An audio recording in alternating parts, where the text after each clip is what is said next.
Good morning, Michelle Saxman here, and ready to share with you some time with Jesus Calling by Sarah Young on May the 25th. The world is too much with you, my child.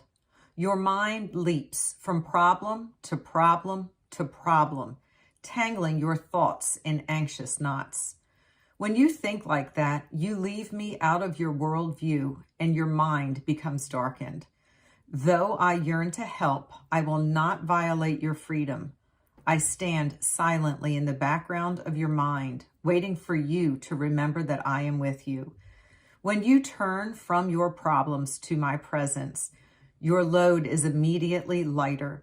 Circumstances may not have changed, but we carry your burdens together. Your compulsion to fix everything gives way to deep, satisfying connection with me.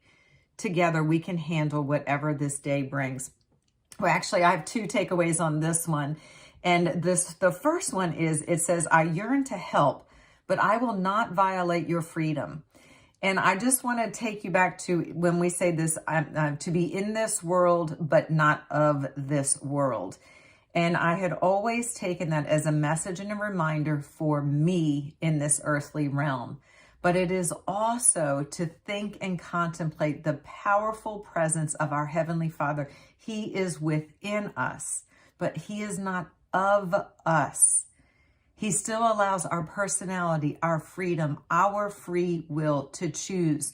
Are we going to continue to look at the problem, look at the circumstance that is bringing on more suffering, more problem solving, more anxious knots, not just in our mind, but also sometimes in our gut and as we are clenching our fist? So taking away that He is within us, but not of us. And He stands silently in the background, inviting us to seek, to knock, to ask. So looking for that ladder in the pit of the muck and the mire, and acknowledging that our default is to problem solve, problem to problem to problem, thinking of solutions, trying to control an outcome. That is our default setting from the culture and the ego. And our Heavenly Father is saying, let go, let God. Loosen the grip in your hand so that you can more firmly hold on to me. So when we switch our focus from the problem to His presence, there's an opportunity for calm. And there was a reading, it was one of those things that kind of pops up, whether it was on Facebook, Instagram, something on social media. And it said, the mind is like water. When it is turbulent, it is difficult to see. When it is calm, everything becomes clear. And this is an invitation from our Heavenly Father, paying attention to our feelings, how when we get to feel like we're tied up in anxious knots, acknowledging where our thoughts are, and then taking a couple of really deep breaths, find that inner calm, seek His peace so we can see things more clearly, changing the perspective. The problem solving is not going to come from focusing on the problem. It's when we step away, we kind of create that pause, breathe new life into ourselves, into the situation, because we're reminded the situation, the circumstances may not have changed, but how we experience that circumstance will be very, very different. Seeking the lesson, seeking the blessing.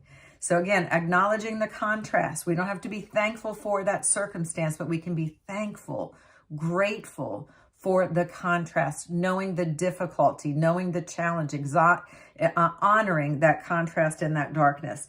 On to the readings for today. The first one is Isaiah 41:10. So do not fear, for I am with you. Do not be dismayed, for I am your God. I will strengthen you and help you. I will uphold you with my righteous right hand. And I will just say that fear from the ego and love, peace, joy, the fruits of the Spirit, they cannot equally coexist. We will have to choose which is going to be the primary. Again, like the yin and the yang, those drawings, it's not going to be an equal scale. Fear and love, fear and peace cannot equally coexist. That is not by our God's design. It's going to be the fight or flight, the rest and digest. But He is reminding us, I am for you. Do not be dismayed. Then Zephaniah chapter 3, verse 17. The Lord your God is with you. He is mighty to save. He will take great delight in you. He will quiet you with his love. He will rejoice over you with singing.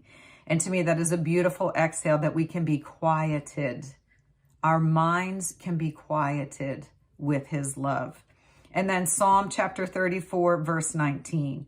A righteous man may have many troubles, but the Lord delivers him from them all. And y'all, we were guaranteed troubles and adversity in this fallen, broken, fractured planet. But choosing to seek him in the midst of all of that, that is an opportunity to invite peace into this powerful presence. The circumstances may or may not change. The storm is short-lived.